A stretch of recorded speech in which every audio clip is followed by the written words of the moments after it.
I got these two little samples from Direct Cosmetics quite some time ago, so let me finally get around to talking about them. So these are part of the Paris line. So we've got Paris and Paris Édimbourg. Probably said that wrong, I do apologise. But anyway, so these are just two perfumes that I saw. They didn't really have any of the other range, so I just chucked these into my basket, probably to be fair, because I was trying to get free postage and I'd rather get a couple of samples to smell rather than pay for postage. So let's start with Paris. So if we open this up here, very nice. I've got a little picture. And how big are these samples? Can we see? 1.5. It's a pretty good size sample. A 2 ml sample is ideal. 1.5 is great. So yeah, very nice. La Eau de Chanel. So these are eau de toilettes. I'm just going to throw up a picture of the bottle next to the notes so you guys can see them while I'm talking about this. So the notes here, I mean, if you know me, you'll know this is not normally going to be my kind of perfume, right? Because it's pink pepper, citruses and lemon in the top. It's damask rose in the mid, and then it's patchouli in the base. Now, I don't really like pink pepper. I don't particularly like rose perfumes, and I really don't like patchouli most of the time. I have like one patchouli perfume, which is Lord of Misrule from Lush, which is a vanilla and patchouli perfume, and I don't mind so much if it's patchouli and vanilla.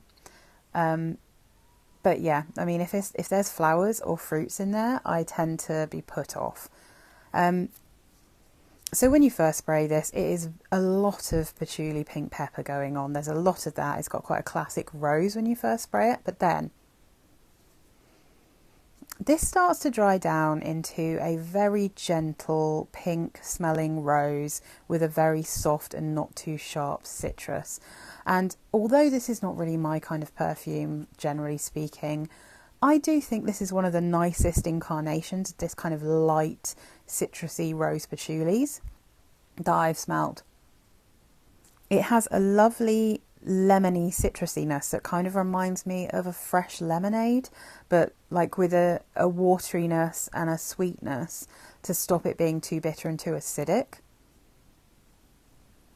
The rose is very soft, the patchouli becomes quite soft, and it's just kind of a classic, very pretty, light summer perfume. So I actually liked this one way more than I expected. Whether it's one that I would actually want to wear, I don't know. I think when the summer rolls around again, maybe I'll give it a go. But I do think it's really pretty. It's not what I was expecting. When I first sprayed it, it smelled exactly how I had expected it to smell. And then the more it dried down, the more it just turns into something kind of pretty. I mean, I do feel like it is related, if in an incredibly stripped back way, to Coco Mademoiselle. It has that patchouli, it has the rose, it has a citrusy top note. But this is, you know, a much easier to wear, a much less mature because it is so kind of aquatic and light. Yeah, I think it's really pretty. I really do think this one's quite good. So yeah, I was surprised about it. So let's swap over. So that was Paris. And now let's have a look at Paris Édimbourg. There we go. So that's the bottle for this one. Again, it's a 1.5 ml. So again, let's put up the picture and the notes. So the notes for Édimbourg are cypress and juniper berry in the top, mid notes of lavender, cedar and vetiver, base notes of musk and vanilla. The funny thing about this is it is strongly reminding me of a scent from my childhood.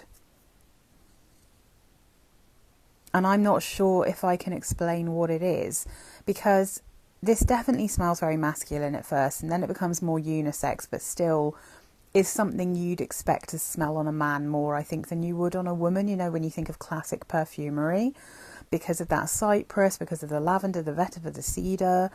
But man, the juniper berries in this come across like actual berries. There is a fruitiness here that is so lovely and unusual and fresh. And I'm smelling it and it's making me smile. And I don't know what it is. I don't think it's a garden smell. I feel like it smells like maybe some kind of herbal drink or something that I had as a child. I don't really know what this is. I can smell the cypress, but it doesn't literally smell like a forest. I can smell the lavender, but it's calmed down. It was very loud in the top and really smelled like the kind of aromatherapy style classic lavender. I'm not getting too much cedar or too much vetiver, and there's something about the musk and the vanilla here that, although it's not really coming across as mega musky or like super vanilla-y sweet, it's just balancing everything out, and that juniper berry is beautiful. Yeah, it's just making me smile. I don't really know how to explain it. I'm going to have a look at what the comparisons are. Juniper Sling from Penhaligon's. I don't really think it particularly smells like that one. That one does smell like gin and tonic. It doesn't smell as interesting as this one. There's an Aqua de Parma, but I don't know that one. I'm trying to see if there's anything here I recognise, but I don't think so. I think this smells... It smells pretty unique to me, and not like overall, if you just gave it a quick whiff, you might not think it was very unique, but there is a happy smell here. There is a juicy, fruity, happy smell mixed in with these kind of classic cologne-y notes, which makes this smell very special to me. Like, this is lovely. So yeah, I mean, I am genuinely surprised by how much I like this one. It's not one that I would necessarily want to wear all the time, because it isn't like... It's not really my style, and it maybe feels slightly too masculine unisex for me. But at the same time, I want to keep this around because... yeah, there's just something here that I find really nostalgic for something that I don't even know what it is. Like a mysterious nostalgia is what I'm getting from this. And it's really making me smile. And also, this smells like a Chanel, you know. It has that beautiful quality like the last one. In fact, both of these, they smell classy the way that the old Chanels do. I think... The last few Chanels that I've smelt, I'm trying to think what it's called.